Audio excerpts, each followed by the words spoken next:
Exemple d'un gain secondaire. L'élève, qui perturbe les cours, veut embêter le professeur impopulaire, paraître particulièrement cool devant ses camarades et ainsi reconnu par eux. Il est important de reconnaître l'intention positive et le gain secondaire derrière un comportement qui ouvre la possibilité de s'épanouir de manière plus simple et plus positive. Grâce à cette approche, on peut modifier un comportement négatif ou destructeur et changer les relations improductives. 10. Chaque comportement est utile dans un contexte spécifique. Le comportement est appris et appliqué dans une situation particulière. Alors, il est approprié et utile. Cependant, ces comportements sont souvent transférés dans des lieux et des moments où ils ne sont plus appropriés et entraînent des conséquences négatives. L'objectif est de mener l'action appropriée et adéquate dans chaque contexte. Exemple de dépendance contextuelle. L'agression peut être utile dans certaines situations, par exemple lorsque la vie est en danger ou que la sécurité physique est en jeu. Dans d'autres cas, cela peut constituer une infraction pénale. 11. Les gens disposent de toutes les ressources dont ils ont besoin pour changer. Chacun dispose d'une variété de compétences et de ressources dont il ne fait pas pleinement usage. Le cœur de ce postulat, très positif, est que les gens peuvent apprendre, se développer et utiliser pleinement leur potentiel. Exemple de ressources. Béate est une bonne élève. Elle rencontre seulement des difficultés avec la langue allemande parce qu'elle commet des erreurs à l'écrit. Béate préfère apprendre à l'oreille. Elle répète des phrases dans sa tête, se laisse guider par le son et écrit certains mots tels qu'elle les entend. Elle commence à s'entraîner à l'orthographe pour développer ses organes sensoriels les moins utilisés. Elle apprend à visualiser des images et des formes, à utiliser des mouvements, à effectuer des exercices sur des mots. 12. Tout ce que l'homme peut apprendre. La PNL part du principe que tout ce qu'une personne a appris et maîtrisé de manière excellente peut être appris. Un excellent comportement peut être observé, recréé, pour ainsi dire, par d'autres. La motivation, le dynamisme, la prise de décision, la créativité, la confiance en soi et d'autres compétences peuvent s'apprendre. Les premières étapes de la PNL reposent sur cette hypothèse de base. Il s'agit d'apprendre d'un modèle et de passer par les mêmes processus neurologiques pendant le processus d'apprentissage, en utilisant les mêmes cartes spirituelles que le modèle. L'excellence a une structure, et celle-ci s'apprend. 13. Pas d'échec, seulement du feedback. Une erreur est un feedback. C'est ce qu'on appelle l'écart par rapport au but recherché. Lorsque les gens y voient une opportunité, la perspective change. De ce point de vue, les erreurs sont la base des solutions. Parce qu'ils sont le point de départ d'autres améliorations, ils montrent le chemin vers l'objectif. Liste de contrôle. Comment les erreurs deviennent des opportunités? Question à poser. Qu'est-ce qui a été réalisé jusqu'à présent? Qu'est-ce que je peux apprendre de cela? Qu'est-ce qui fonctionne bien? Que faut-il faire d'autre? Que puis-je faire à la place de la solution précédente? Quelle est la marge de manœuvre? Quelles sont les alternatives sur le chemin de l'objectif? Quel est l'état actuel des choses? 14. Si ce que vous faites ne fonctionne pas, faites autre chose. Bien sûr, cette hypothèse de base ne s'applique que si vous avez le choix. De nombreuses personnes continuent à appliquer et même à renforcer leur comportement antérieur en cas de problème. Par exemple, elles élèvent la voix encore plus fort dans une conversation lorsqu'il y a des difficultés de compréhension. Dans la plupart des cas, cette procédure ne sert pas à grand-chose. La polyvalence, c'est-à-dire le fait de faire quelque chose de complètement différent, permet souvent de trouver une solution. Ce point de vue part du principe du blâme. L'autre personne n'est pas à blâmer pour ma situation. Je ne m'attends pas à ce que mon environnement change pour faire la différence. Je prends mes responsabilités et je change mon comportement. Exemple d'étapes alternatives. Le comportement d'un employé est un problème pour le chef de service Thomas Hoche. Hoche pense souvent. Je lui ai déjà expliqué cela 100 fois. Mais 100 fois de la même manière. Et il obtient donc toujours les mêmes résultats. La solution au problème réside dans le changement de son comportement. Il peut, par exemple, transmettre la tâche à quelqu'un d'autre, modifier les procédures ou conseiller son collègue sur la formation appropriée. La gestion flexible des actions alternatives s'applique également aux mêmes hypothèses de base que dans la PNL. Si une hypothèse n'est plus utile dans la situation actuelle, il est logique d'en supposer une autre qui soit plus utile. Les hypothèses de la PNL ne sont pas la vérité, mais doivent être vérifiées par l'expérience personnelle et les propres sens de chacun. 15. L'élément le plus flexible d'un système contrôle le système. Être flexible signifie avoir un large éventail de choix. La personne qui a le plus de souplesse pour présenter de nouvelles propositions a plus de chances de mettre fin à un état d'épuisement ou d'impasse. Plus on dispose d'alternatives d'action, plus on a de chances d'obtenir la réaction souhaitée de la part du partenaire de communication. Exemple d'une proposition de solution par la flexibilité. Dans une réunion, une discussion est au point mort. Aucun des participants n'est prêt à céder. Une personne saisit l'occasion de proposer de nouvelles façons de penser, de nouvelles méthodes ou de nouveaux changements. Il peut suggérer une courte pause créative, changer de place, s'adresser au modérateur, etc.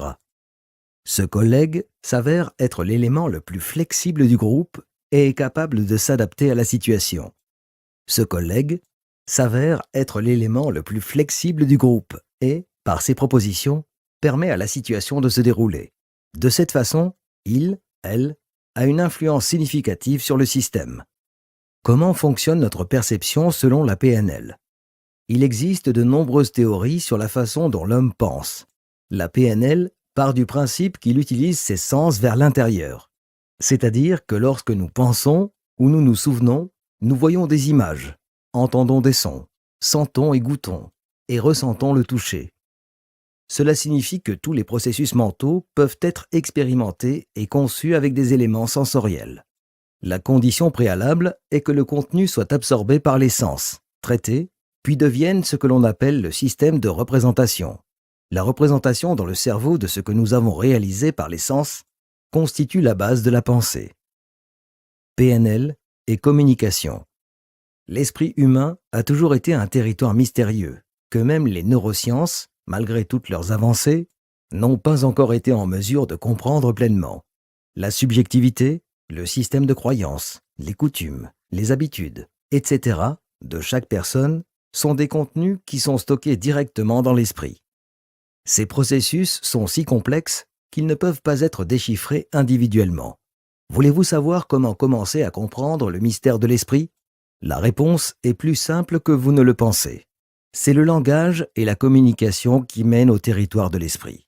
Ce n'est pas une coïncidence si des philosophes tels que Martin Heidegger ont déclaré que le langage est la maison de l'être.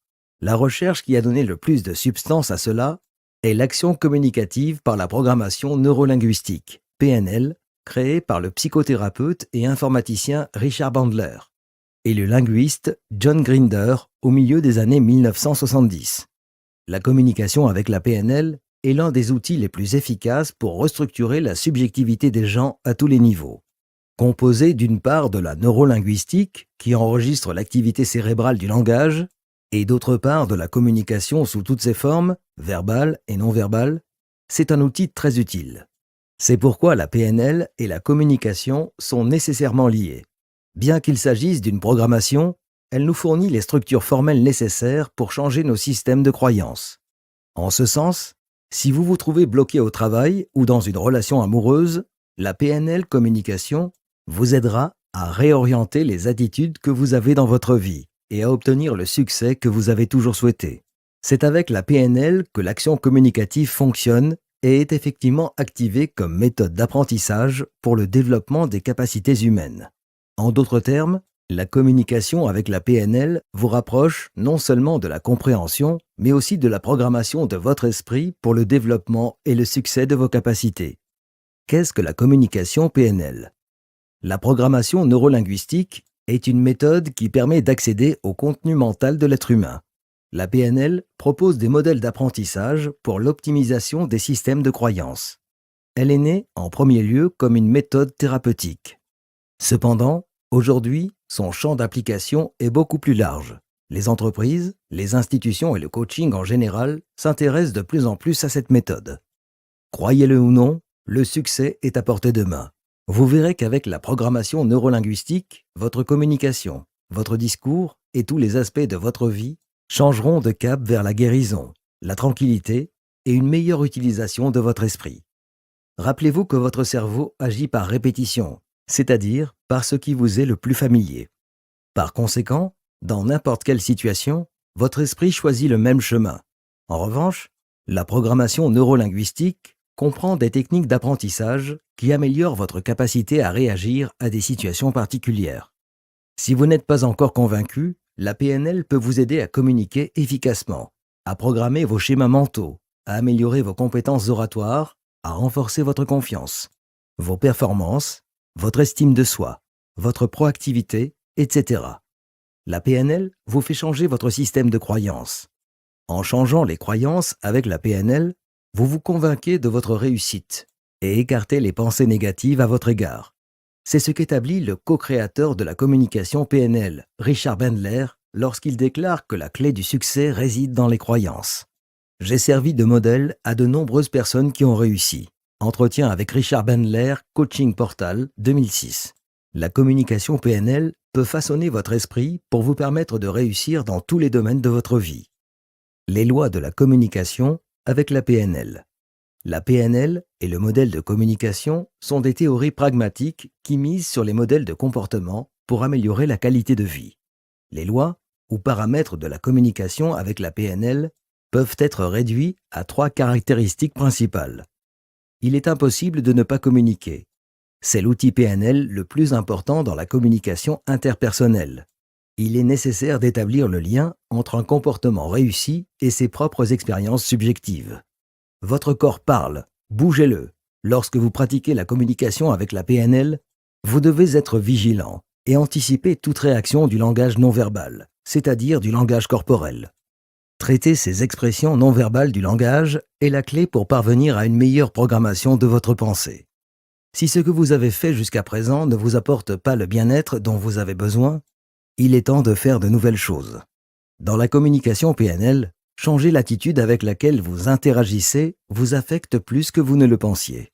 Vous devez effectuer des exercices quotidiens, comme parler en mettant l'accent sur le positif, réagir de manière bienveillante en entreprise, croire que le succès est possible dans chaque projet personnel ou professionnel que vous entreprenez. Les canaux de communication avec la PNL. En cette ère technologique, il existe plusieurs canaux par lesquels la communication et la PNL peuvent être transmises à n'importe qui, comme vous et moi. De même, la portée de cette méthode est assez large, et le moyen le plus facile d'accéder à ces enseignements est l'Internet et certains portails web. Toutefois, comme la formation de l'esprit est un processus qui requiert de la patience et des enseignants expérimentés, nous vous conseillons de vous rendre sur des sites web fiables, tels que la NLP High School. La NLP High School est née au Mexique grâce au docteur Edmundo Velasco, médecin de profession et spécialiste de la psychothérapie Gestalt, qui a travaillé directement avec le cofondateur de la communication PNL, John Grinder. La vision de cette école est d'intégrer de plus en plus de personnes désireuses de faire fonctionner leur vie émotionnelle et productive grâce à des leçons de PNL et de communication efficace. Cette école de programmation est l'une des plus prestigieuses de la région hispanophone. Ses racines se trouvent dans les principes fondamentaux de la communication avec la PNL. Il offre un large éventail de cours à suivre, depuis les conférences données par le Dr Velasco lui-même, jusqu'aux ateliers en ligne où vous pouvez vous lancer dans un processus de transformation de votre vie pour réussir, si vous êtes l'un de ceux qui émergent en tant que leader, et obtenir un certificat de facilitateur PNL de processus de changement, maîtrisant ainsi la communication PNL et exerçant une influence positive sur tout ce qui vous entoure. Type de communication avec la PNL. Les gens sont des êtres de langage. Par conséquent, le besoin d'exprimer et de communiquer est fondamental. La communication et la programmation neurolinguistique ont découvert que l'intégration entre le langage en tant que mot parlé ou écrit et le langage non parlé exprimé par notre corps par des gestes, des expressions, des postures, etc. est la base pour créer ou modifier les structures mentales et les systèmes de croyances, est à la base de la création ou de la modification des structures mentales et des systèmes de croyances. Par conséquent, la PNL utilise l'utilisation du langage verbal, non verbal et visuelle comme une ressource pour effectuer un changement mental efficace chez les gens.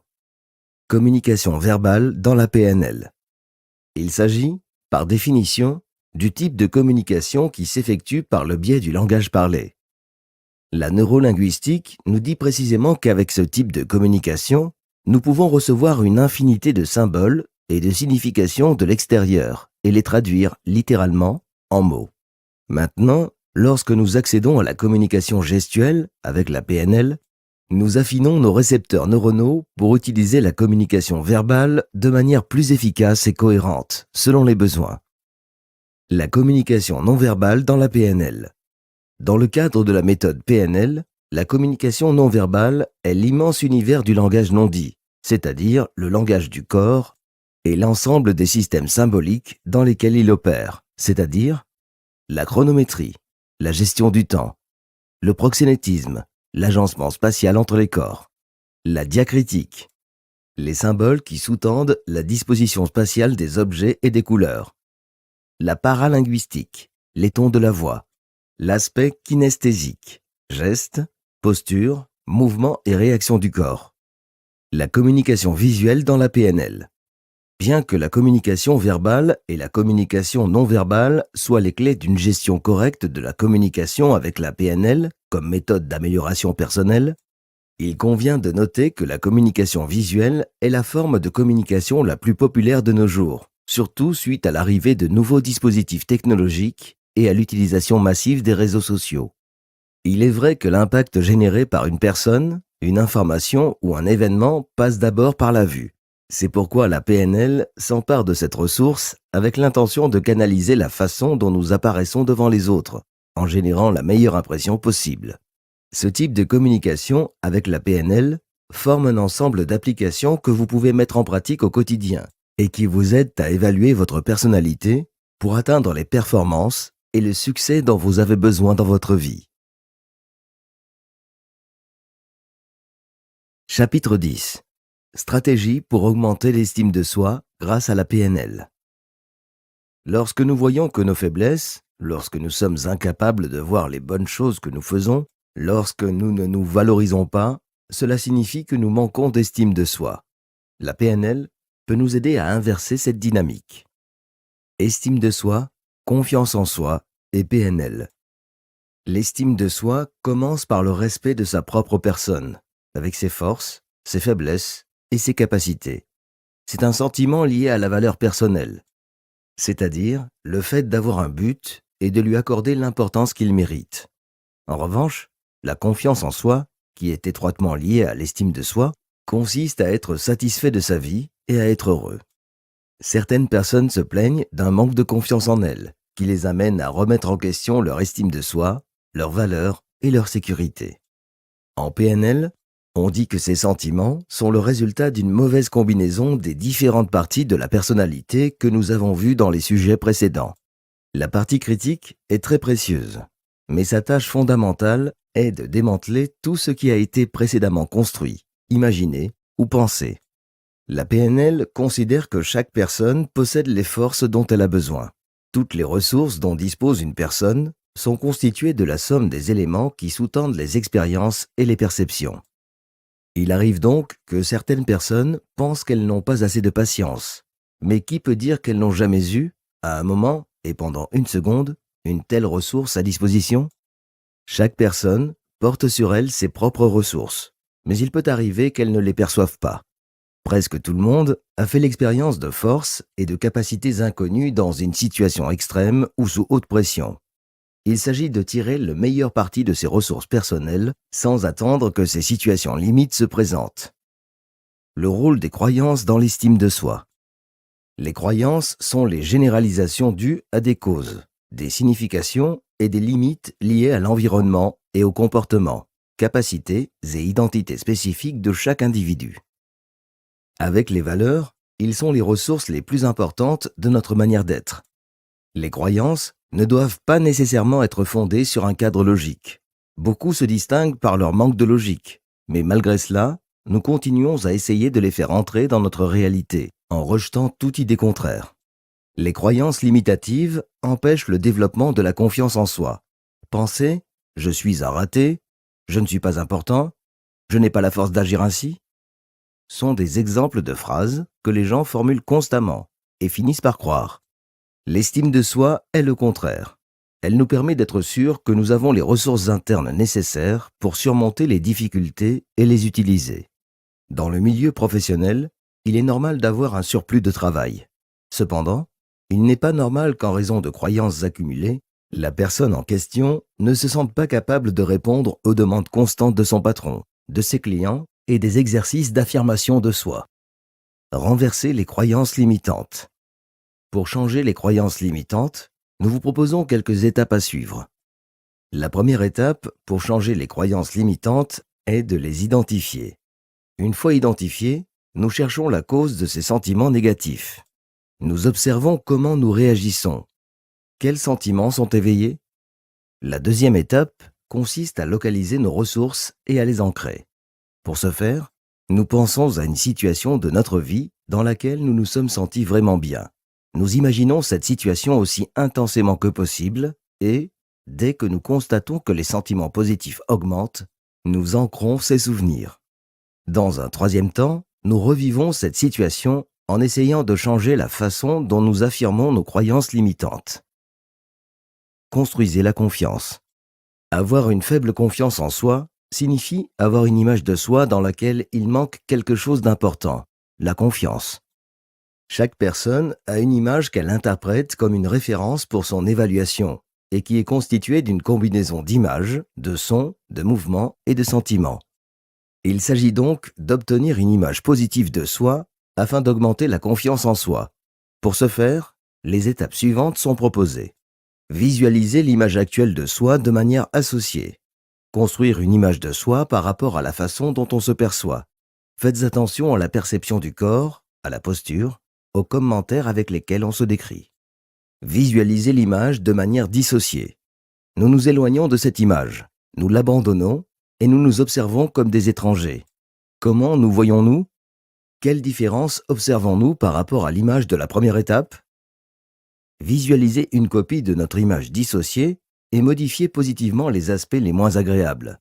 Nous essayons de rendre notre image encore plus agréable en expérimentant. Incorporer la copie modifiée de notre image dissociée dans l'image associée, c'est-à-dire faire de l'image que nous avons créée la nôtre, celle qui nous définit. Méthode pour sauver l'estime de soi recommandée par les psychologues. Vous vous sentez accablé par une faible estime de soi et ne savez pas quoi faire pour obtenir plus de satisfaction dans votre vie personnelle et professionnelle? Vous souhaitez avoir une relation conjugale plus saine et plus harmonieuse. Vous souhaitez vous réaliser professionnellement et être moins angoissé par trop de responsabilités? Respirez. Tous ces désirs sont le résultat d'un manque de confiance en soi et de besoins affectifs et émotionnels. La bonne nouvelle, c'est qu'il est possible de les calmer et de les équilibrer grâce à des techniques et méthodes psychologiques visant à restaurer l'estime de soi. 1. Soyez plus constructif et pensez positivement. La méthode de restructuration cognitive et comportementale est essentielle pour sauver et comprendre les croyances limitatives et négatives acquises dans l'enfance par le biais de l'éducation familiale, de l'école ou d'autres espaces sociaux. Grâce à cette méthode, vous apprendrez à penser de manière plus positive et à agir de manière plus constructive. Il vous sera ainsi plus facile de vous éloigner des personnes négatives et de calmer votre esprit. Automatiquement, vous vous sentirez plus confiant et plus sûr. Dans un moment de détresse ou d'émotion intense, essayez de susciter une pensée positive. De cette manière, vous pouvez modifier la façon dont vous interprétez vos expériences dans différentes circonstances. 2. Valorisez pour sauver votre estime de soi. Il est très important d'accepter tous les défauts et imperfections et de célébrer les petites réussites de la vie quotidienne. Que ce soit dans vos relations au travail ou dans d'autres domaines de votre vie, attendez moins des attitudes et des jugements des autres. Ce sont quelques-uns des moyens qui peuvent vous aider à retrouver votre estime de soi. Les complexes d'infériorité et le manque de référence familiale peuvent affecter votre estime de soi, mais ces cadres peuvent être renversés par la compréhension de vos limites et des exercices d'affirmation de soi. Alors, ne vous souciez pas du jugement que les autres portent sur vous et gardez à l'esprit vos forces et vos réalisations. Concentrez-vous sur la conception que vous avez de vous-même et non sur celle des autres. 3. Évitez de faire des comparaisons. L'un des aspects les plus difficiles du comportement comparatif est de comprendre l'impact négatif qu'il a sur nous. La première étape consiste à comprendre pourquoi vous faites ces comparaisons, quand vous avez commencé à faire des comparaisons et comment cette attitude vous affecte. Il est nécessaire de briser ces schémas de pensée pour comprendre qui vous êtes et en quoi vous pouvez être différent des autres. Révisez constamment votre essentialité et essayez de connaître vos défauts et vos qualités, en essayant de vous rappeler que chaque être humain a ses propres caractéristiques. 4. Apprendre à gérer les frustrations de la vie. Les non de la vie, les portes fermées et les limitations sont des situations très frustrantes. Cependant, chaque personne réagit différemment aux mêmes situations et expériences. Il est donc très important d'être ouvert au changement de comportement pour surmonter les frustrations. Faites face aux frustrations et aux difficultés de votre vie comme s'il s'agissait de défis et essayez d'apprendre quelque chose de chaque situation que vous vivez afin qu'à la fin d'un processus difficile, vous puissiez en sortir plus fort et plus mûr. Investissez dans le changement de vos habitudes et de vos conceptions pour obtenir la transformation que vous souhaitez. En combinant cela avec les meilleures pratiques, le processus de récupération de votre estime de soi sera plus rapide et plus léger.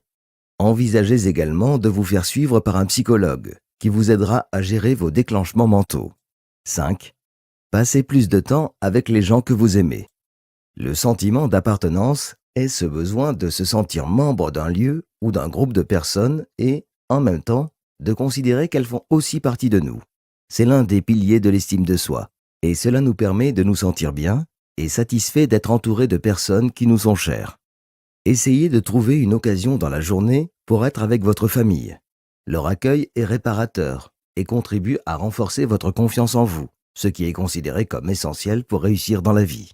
Prenez le temps, chaque mois ou chaque semaine, en fonction de vos disponibilités, de rencontrer vos amis et de sympathiser avec eux.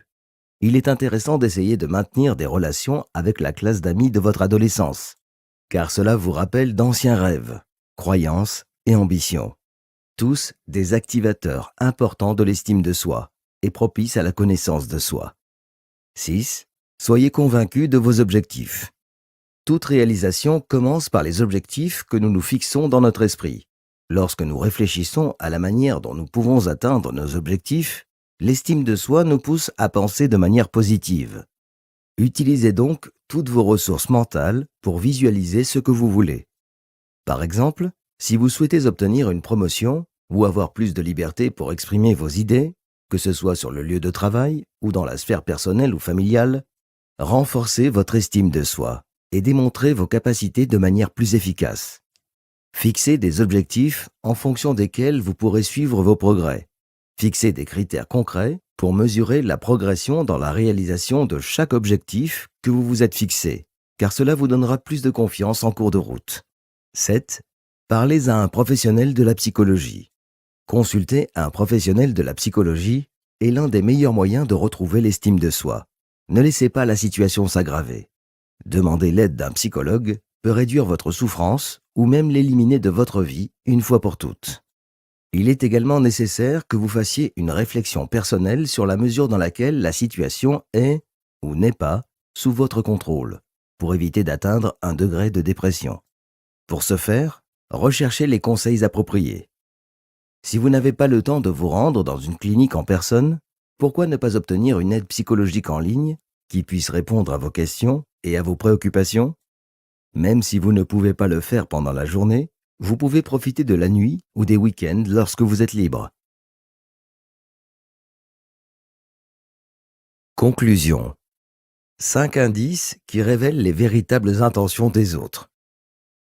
Lorsque vous découvrez que quelqu'un a des intentions cachées, vous pouvez ressentir de l'anxiété à l'idée de devoir affronter cette personne. Dans ce chapitre, nous allons examiner 5 façons de détecter les intentions cachées et découvrir ce que vous pouvez faire pour éviter d'être manipulé. Il existe sans aucun doute des personnes très toxiques dans le monde, et il est probable que vous en ayez déjà rencontré beaucoup. Une personne aux intentions cachées est susceptible d'être égoïste ou narcissique. Vous remarquerez généralement que beaucoup d'entre eux peuvent sembler gentils au début, mais qu'en fin de compte, Ce n'est qu'un stratagème pour obtenir quelque chose de vous plus tard. Ces individus ont de mauvaises intentions. Ils ne veulent pas être vos amis pour le simple plaisir de l'être. Au contraire, ils veulent vous manipuler pour que vous fassiez ce qu'ils veulent. Alors, comment identifier dès le départ ces mauvaises intentions chez les personnes toxiques? Certaines personnes sont extrêmement discrètes dans leurs intentions et peuvent se révéler par la suite comme les plus incroyables menteurs que vous puissiez rencontrer. Mais si vous pouvez remarquer immédiatement l'un de ces signes chez une personne, alors vous l'avez probablement repéré avant même qu'elle ne puisse passer à l'action. Voici quelques indices permettant d'identifier les intentions cachées d'une personne à votre égard et ce que vous pouvez faire pour éviter de traiter avec des personnes qui essaient de vous affaiblir. 1. Une idée en tête. En vous parlant, ils poursuivent dans leurs obsessions et finissent par vous soumettre. La seule raison pour laquelle ils agissent ainsi est qu'ils peuvent atteindre l'objectif qu'ils se sont fixé. Vous remarquerez peut-être qu'ils parlent constamment des mêmes choses, dans le but de vous faire entrer une idée dans la tête, afin que vous puissiez les aider à atteindre le but qu'ils cherchent à atteindre. Ne vous sentez pas obligé de faire quelque chose. Refusez de leur donner ce qu'ils veulent, même au risque de vous répéter. Vous pouvez toujours dire non, passer à autre chose ou vous retirer complètement de la situation. 2. Vous avez un mauvais pressentiment? Vous vous sentirez incompris, irrité, incertain ou tout simplement mal à l'aise après avoir parlé à une personne toxique. Ces signes indiquent généralement que vous êtes la proie d'une personne malveillante. Ces personnes vous donnent le sentiment de ne pas être entendu, un peu comme si vous parliez à un mur. Ne soyez pas victime de ces sentiments négatifs, car vous les faire ressentir fait partie de leur intention. Ils se nourrissent de cette énergie et l'utilisent à leur avantage. 3. Les beaux discours. Les personnes toxiques ont les compétences linguistiques d'un démon lorsqu'il s'agit de convaincre quelqu'un de faire quelque chose. Ils sont parmi les menteurs les plus étonnants. Ils sont toujours prêts à tester les gens autour d'eux pour voir qui vaut leur temps. Ne les écoutez pas et ne laissez pas leurs paroles persuasives vous faire faire quelque chose que vous ne voulez pas faire. Écoutez votre intuition et retirez-vous de toute situation qui vous met mal à l'aise. Ils essaieront de vous manipuler encore plus si vous ne le faites pas. 4. Inlassablement dans le besoin. Les personnes toxiques entament souvent une discussion et un dialogue dans le but de parler d'elles. Au début de la conversation, ils vous feront croire qu'ils sont très intéressés par ce qui se passe dans votre vie personnelle. Mais d'une manière ou d'une autre, ils déplaceront toujours le sujet de la conversation vers eux. Ils vous inonderont de leurs demandes. Il ne s'agit pas d'un simple désir ou besoin générique. Ils vous diront exactement ce qu'ils attendent de vous ou ce qu'ils veulent que vous fassiez pour eux. Ne soyez pas la proie facile de cette manipulation. 5. Langage corporel et contact visuel irrégulier.